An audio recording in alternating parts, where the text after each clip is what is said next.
talk about something else. How about a real forensics lab? Real, because you watch CSI and everything. Right. Today is National DNA Day. We're going to take a look behind the scenes of what OSP does. That's right. News and Small Trotter is live with more. That's right, Dave and Katie. I'm here at the Oregon State Police Forensics Lab, and with me is Jeff. He's a forensic scientist here. So, Jeff, we're going to be working on this blood stain that's on this T-shirt. So, kind of take us through the steps of what you guys go through to get the blood stain, the DNA off the shirt.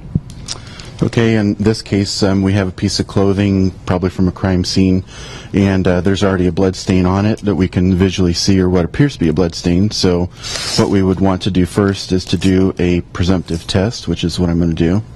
And what I'll do is just put a little bit of water, this is deionized water, and we just swab this stain.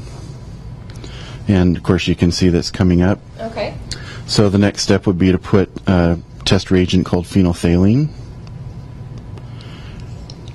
and then follow that up with hydrogen peroxide. And so how long does it take for this to come about so you guys can get the stain or the results from the stain? Well, in this case, we already have a result as far as that's a positive reaction for blood.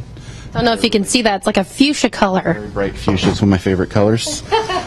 So now the next question would be is, now that we have a presumptive test, which means that more than likely it's blood, but there might be a few other things it could be, but primarily blood. We need to know whether it's human or not. And so we would use this test kit. This is called a Hema test kit, or Hematoma Trace. And as you can tell, it's a sealed package, has expiration date and so forth, but it's very small, but it's like many test kits that you might buy in the stores nowadays.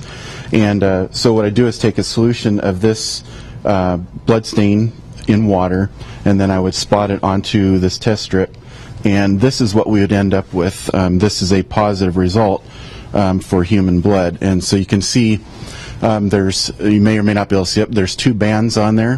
One is a control that basically tells you that the kit's working, and then the second, the T line, is showing that it's a positive for human or for primate blood. All right. Great. Well, thank you, Jeff. I appreciate that. So coming up next, we're going to be working on another DNA section. I think we're going to be working on, we have fingerprints today, and then we also, we're going to be looking at some DNA samples under a microscope. So you'll want to stick around for that.